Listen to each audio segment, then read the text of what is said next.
Misericordia mía, misericordia,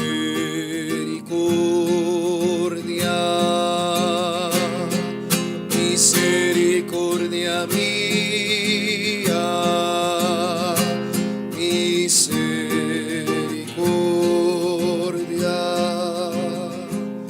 misericordia, Dios mío, por tu bondad, por tu inmensa compasión, borra mi culpa, lava del todo mi delito, limpia mi pecado, pues yo reconozco mi culpa, tengo siempre presente mi pecado, contra ti solo pequé, cometí la maldad que aborreces, en la sentencia tendrás razón, en el juicio resultarás inocente. Mira que en la culpa nací, pecador me concibió mi madre. Misericordia mía, misericordia,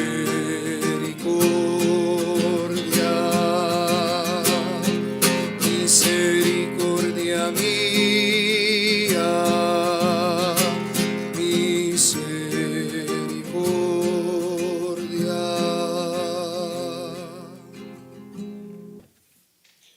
Del libro de los Salmos, del maestro de coro, Salmo de David, cuando el profeta Natán lo visitó después de haberse unido aquel a Betsabé.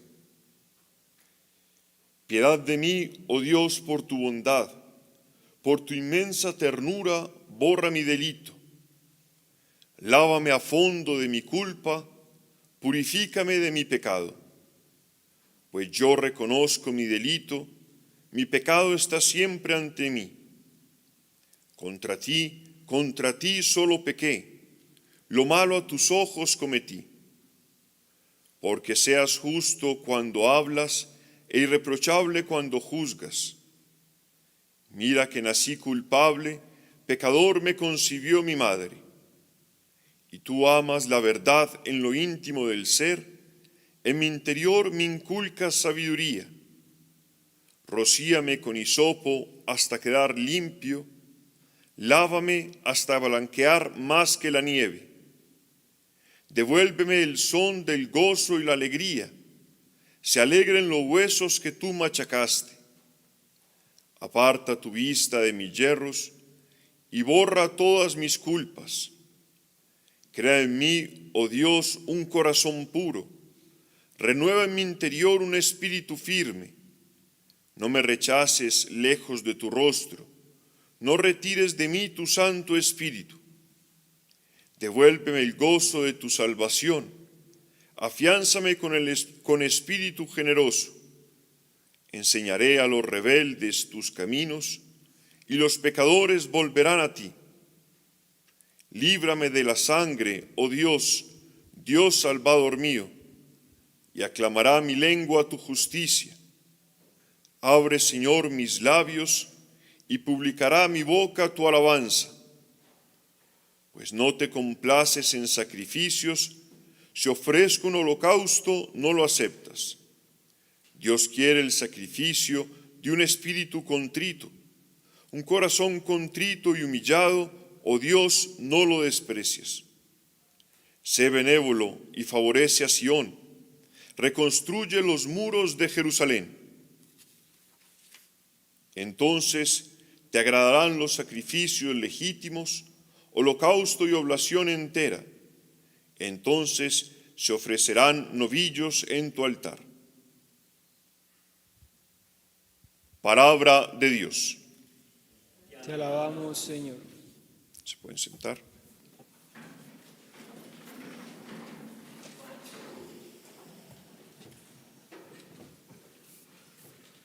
Bien, hermanos, continuamos estas charlas sobre los salmos penitenciales.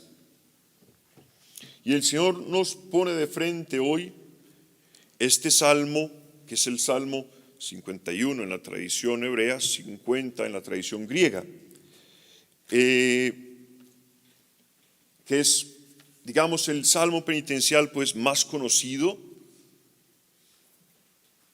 el cual la iglesia nos lo coloca todos los viernes en los laudes. Los viernes de todas las semanas, en los laudes aparece este Salmo 51 o 50, ¿no? Este famoso Miserere, un salmo queridísimo por toda la tradición cristiana, no solo la tradición cristiana, también por toda la tradición judía, que pone frente a nosotros la realidad profunda del hombre. Es un canto, es un grito del salmista en el cual se une por una parte el pecado del hombre, el reconocimiento del pecado del hombre, y por otra parte se encuentra esta misericordia divina, la misericordia de Dios. Y que con una expresión de Ravasi, que era muy bonita, Ravasi pues es un biblista italiano, decía que entre este perdón y esta misericordia se da ese abrazo que precisamente es el perdón y la como reconstrucción del hombre por Dios. Vamos a ver si el Señor, pidámosle al Espíritu Santo que me conceda a mí las palabras para poder poco a poco ir como desgranando este salmo, para ver algunos de los aspectos que el Señor nos quiere regalar a nosotros en este tiempo, sobre todo pues en todo este contexto del tiempo de la Cuaresma. Es bellísimo como el salmo empieza primero con una certeza.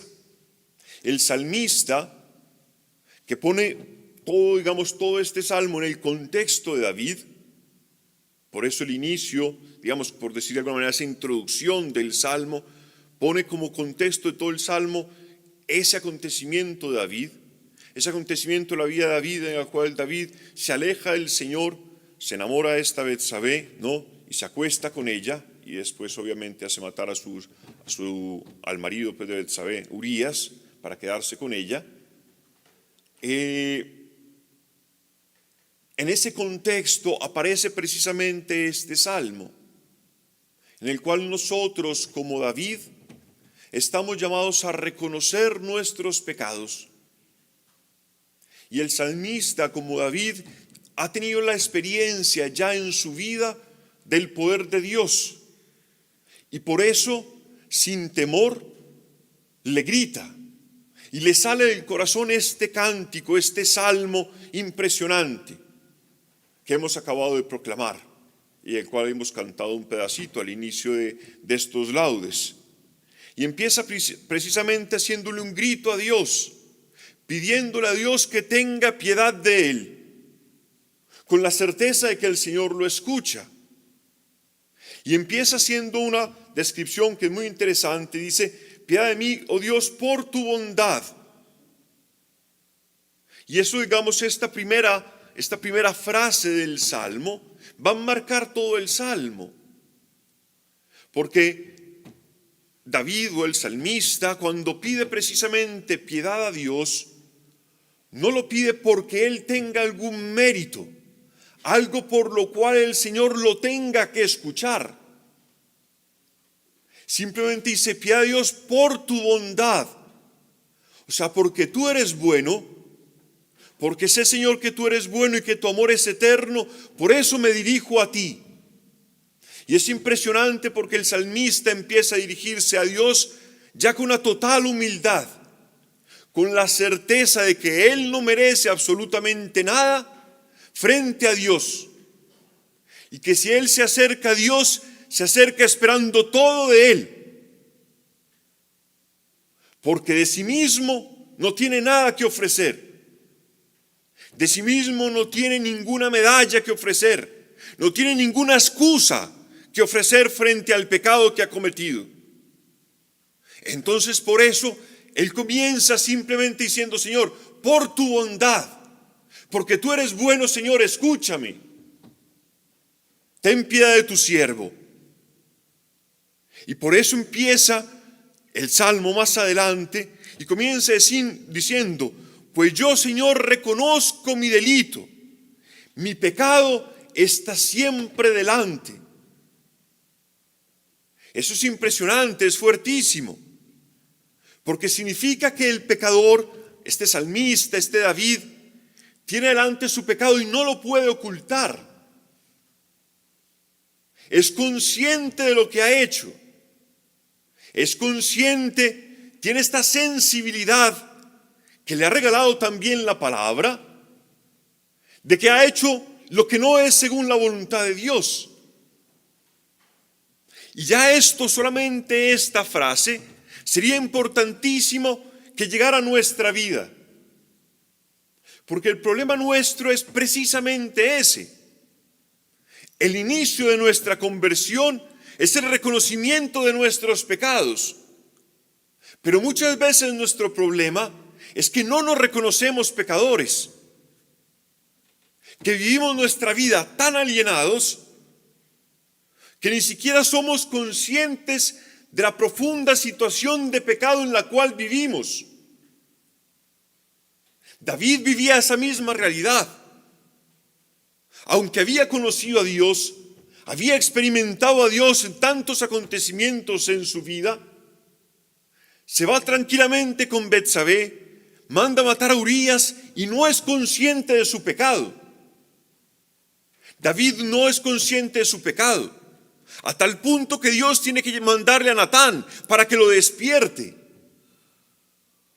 Y le hace esa famosa parábola, no sé si se acuerdan, de ese rey que tenía un montón de ovejas para sí, ¿no? Llegan invitados para hacer un banquete y él decide matar la única ovejita que tenía el vecino para hacer el banquete.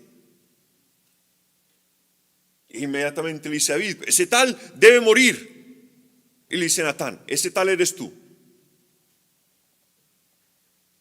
Y es la palabra de este profeta que ha iluminado el corazón a David y lo ha hecho reconocer su pecado. Y es impresionante porque precisamente este salmo comienza también por querer iluminar en nuestra vida nuestra situación de pecado, hacernos despertar a nosotros.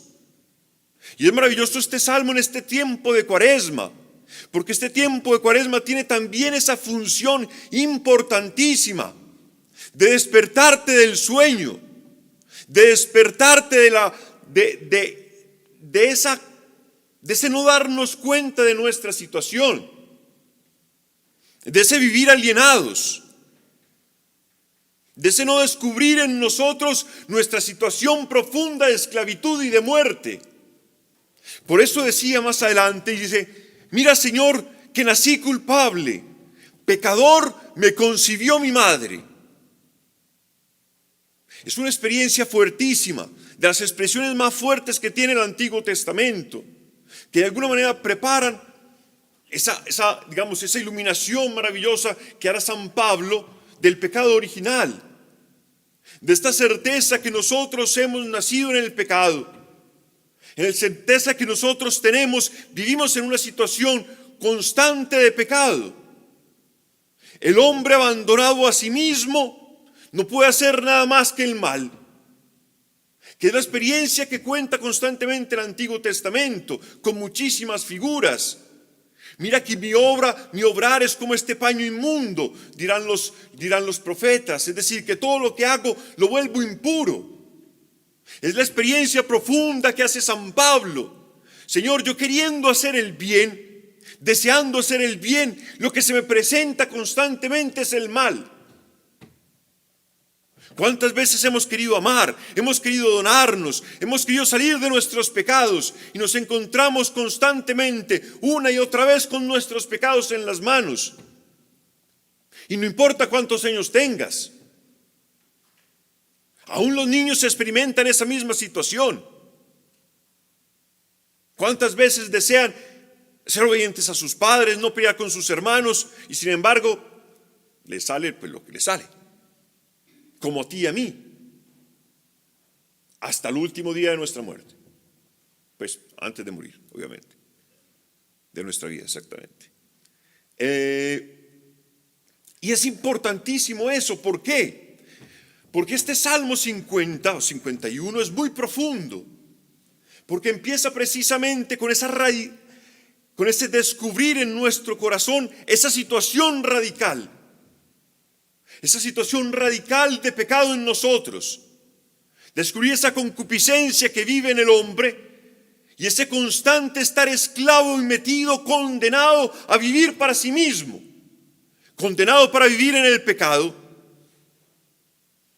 Pero este salmo no se queda ahí, pero tiene que partir de ahí. Porque la conversión, y lo manifiestan todos los salmos penitenciales, no puede surgir de otra situación que no sea el descubrimiento de nuestra situación. La conversión solo puede partir de descubrir, de no tener miedo de mirar nuestra situación así como es, para que el Señor pueda venir a salvarnos, para que tú y yo podamos abrirle la puerta a este médico celeste que pueda venir realmente a salvarnos. Y por eso el salmista, que no teme reconocer su culpa, porque no la puede ocultar, porque David no puede ocultar frente a sí mismo que se ha acostado con la mujer de otro, que ha matado al esposo de esta mujer, que tiene sangre en sus manos, no lo puede ocultar. Frente a esa situación, grita al Señor, y grita al Señor sin culpar a nadie. Dice: contra ti he pecado, Señor. Sin venir con excusas, sin decir porque mi mujer, es que porque mi marido, es que porque no sé qué cosa, es que porque la situación, porque lo que me pasó de niño, porque no sé cuántas cosas, sin ninguna justificación. Señor, he pecado, este soy yo, ten misericordia de mí, ten piedad de mí. Es un salmo maravilloso, totalmente existencial. Y después viene, que es precisamente la obra maravillosa del Señor, porque el salmo no se queda en un simplemente reconocer nuestros pecados. Si fuera solamente eso, sería pues una desgracia, porque sería quedarnos, entonces estamos condenados a vivir en el pecado. Pero la respuesta a esa situación del hombre es precisamente la misericordia y la gracia de Dios, que es lo que el Salmo viene a proclamar a continuación. Y por eso viene a decir maravillosamente, dice: Señor, tú que amas lo íntimo del ser, dice, inculca dentro de mí la sabiduría. Dice: rocíame y lávame. Y dice una cosa interesantísima, dice: devuélveme el gozo y la alegría. Devuélveme el gozo y la alegría. Borra todos mis pecados, todas mis culpas. Es esa oración, ese grito que hace el salmista: Señor, ven en mi corazón, destruye mis pecados, lávame, purifícame, haz estos pecados míos que son rojos como la grana, hazlos blancos como la nieve, purifica mi corazón, haz mi ser de nuevo. No, por eso dice: inculca, mete dentro de mí la sabiduría. Y después dice una expresión que es impresionante, dice: crea en mí, oh Dios, un corazón puro, renueva, haz de nuevo en mi interior un espíritu firme. Y es bellísimo que el Señor ponga en este salmo esa palabra, crea, porque la creación, ese verbo crear en el Antiguo Testamento, es una obra única y exclusiva de Dios. Es Dios el único que crea. Y por eso el salmista pide: crea en mí un corazón puro. Porque el salmista tiene la certeza que el hombre no puede hacerse por sí mismo justo. La lectura que acabamos de leer de San Basilio era espectacular. Esa bastaba para hacer la homilía de este salmo. Decía San Basilio: el hombre no se puede hacer justo por sí mismo. No hay nada que tú y yo podamos hacer para justificarnos. No hay ninguna penitencia que podamos hacer, ningún ayuno, ninguna peregrinación no sé a dónde, lo que sea, ninguna privación de cualquier cosa que nos haga a ti y a mí justos delante del Señor. La justicia es una obra de la santidad de Dios en nuestra vida, una obra gratuita, un crear de Dios, un hacer de nuevo de Dios en nuestra vida. Esta justificación, este hacernos justos, este destruir nuestro pecado y devolvernos a ti y a mí la gracia original, es una obra de Dios, aún más grande que la misma creación. Aún más grande que la misma creación del mundo, es la justificación de aquel que ha sido un pecador, es decir, de todos nosotros. Y es bellísimo porque el Salmo, como ya lo habían mostrado los otros salmos penitenciales, como lo veíamos también ya en el Salmo 32, por ejemplo, Dios no se queda solamente con perdonar nuestros pecados. Dios no se queda solamente con quitarte algunas manchas, con quitarte, con tapar, digamos, algunos problemas de tu vida. Eso sería poquísimo. Sería poquísimo si en nuestra vida solamente nos quitaran los pecados y no nos diera una naturaleza nueva para poder vivir según su voluntad. Si no metiera dentro de nuestro corazón esa naturaleza nueva, si no se cumpliera en nuestra vida lo que habían anunciado los profetas. Señor, cambia este corazón de piedra que tengo por un corazón de carne, que pueda amar, que pueda servir, donde esté sembrado, radicada esta sabiduría tuya, este amor tuyo, ese espíritu tuyo que pueda obrar en mí. Y por eso este salmo es maravilloso, porque el Señor, frente a nuestros pecados, no se ha quedado indiferente, sino que ha mandado su Espíritu Santo a nuestro corazón, que no solamente ha sanado nuestras heridas, no solamente ha destruido nuestros pecados, sino que ese Espíritu de Dios habitando en nosotros ha hecho una creación nueva. Nos ha hecho participar gratuitamente de esa justicia que el Hijo ha ganado por nosotros en la cruz.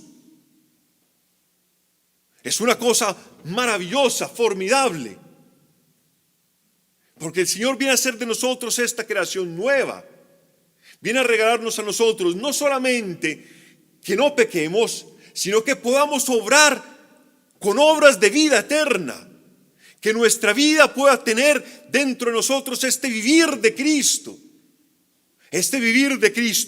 Por eso es que es impresionante el final de este salmo, porque después de hablar de todo esto, Señor, construye, da en mí, renueva en mí, este ser nuevo.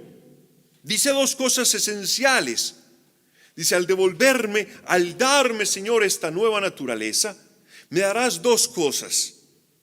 Y es maravilloso porque estas dos cosas de alguna manera manifiestan este obrar de Dios. Uno, la alegría y el gozo. Dice, devuélveme, Señor, la alegría de la salvación.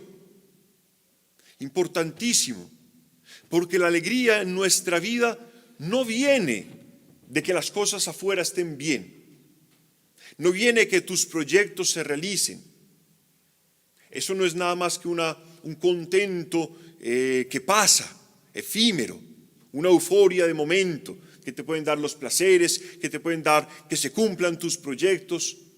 Pero la alegría y el gozo interno, esta alegría y este gozo que permanece incluso en los momentos de destrucción, de muerte, de sufrimiento, es una alegría y un gozo que surge de la salvación, de haber experimentado en nuestra vida el perdón de nuestros pecados, de haber experimentado profundamente en nuestra vida el amor de Dios.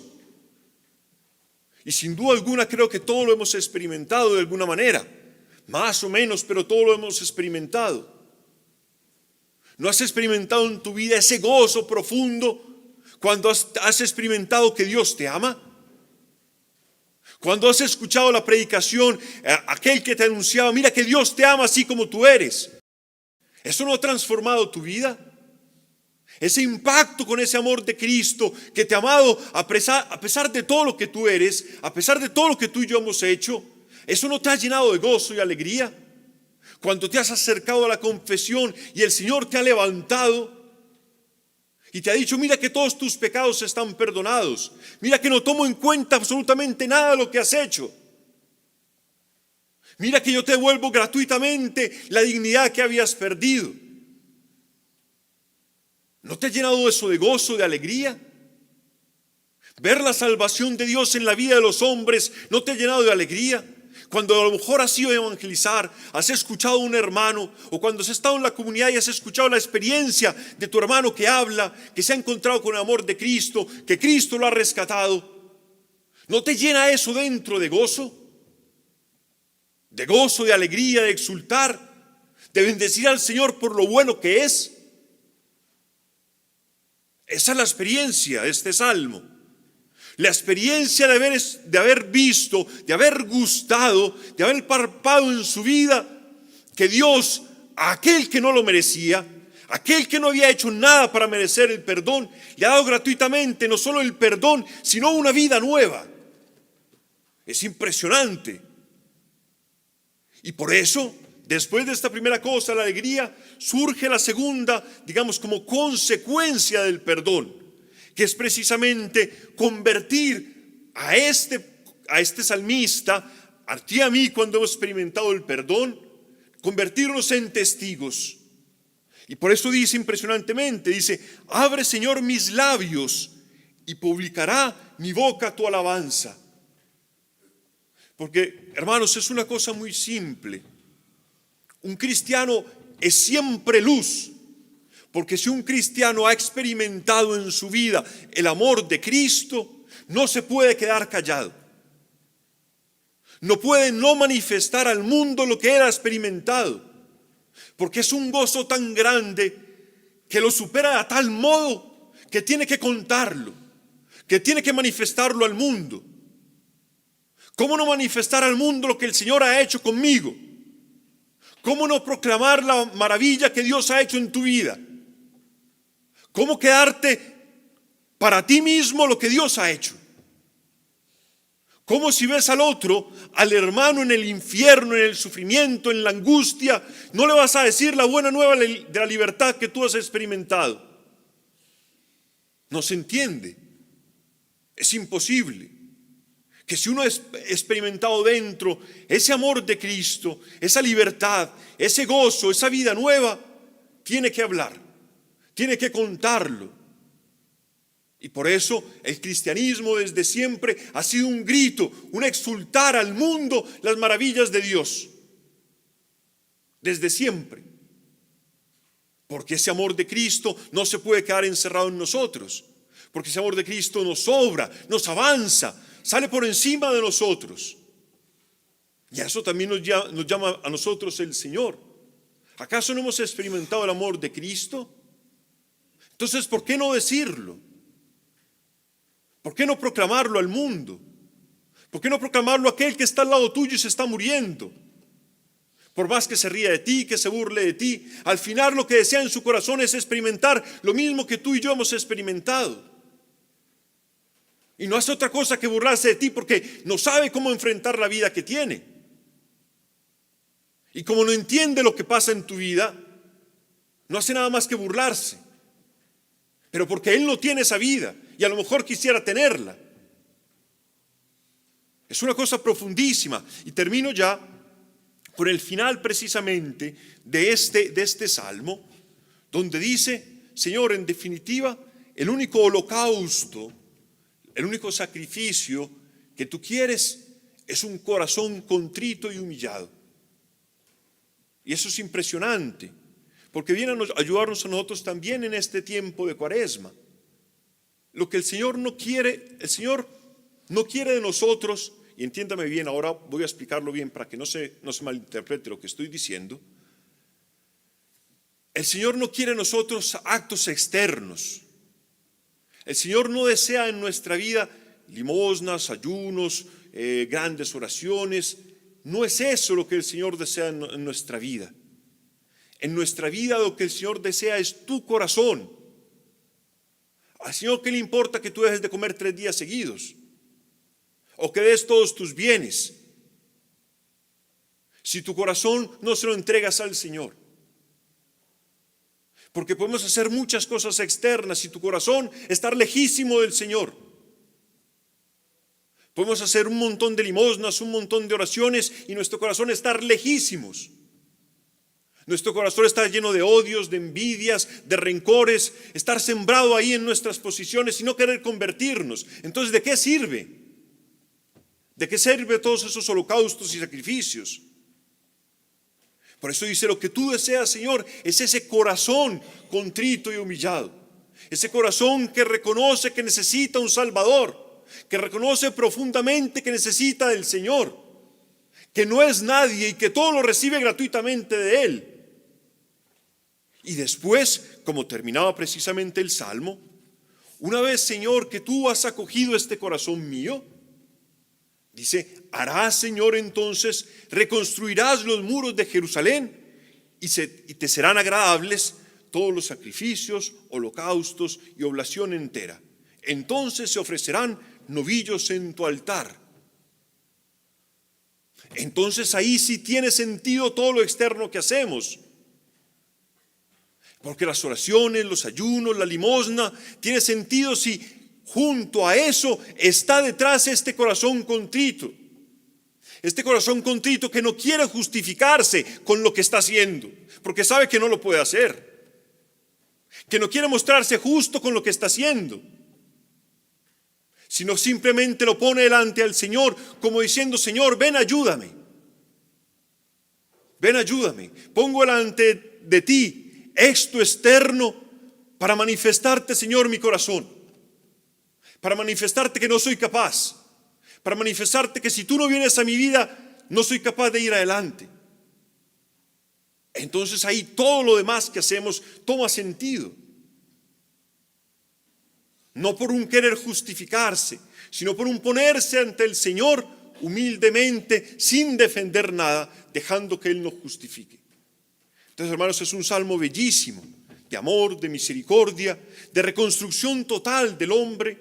Es una promesa de lo que el Señor ya ha hecho y de lo que el Señor quiere hacer en nuestra vida y que nos invita a experimentar en este tiempo de Cuaresma.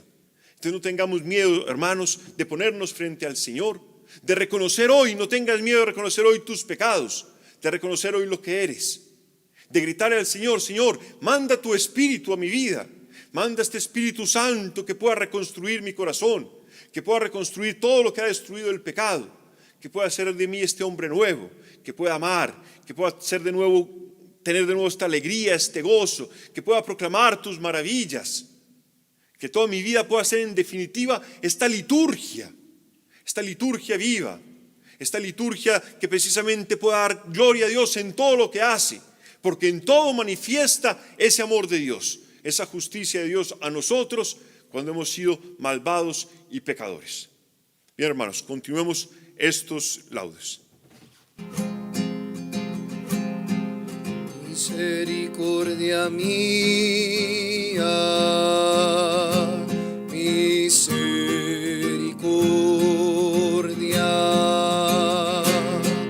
misericordia mía, misericordia,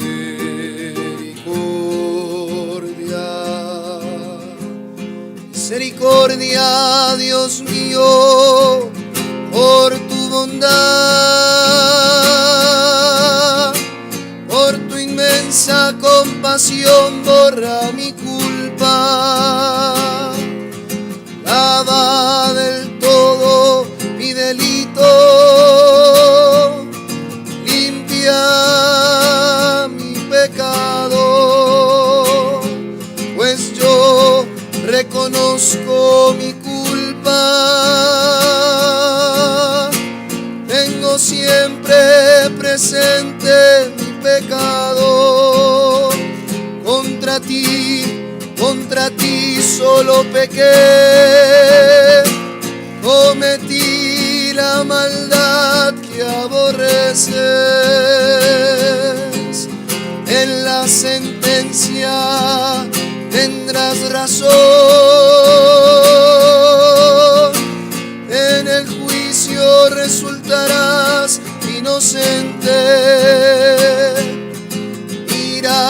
que en la culpa nací.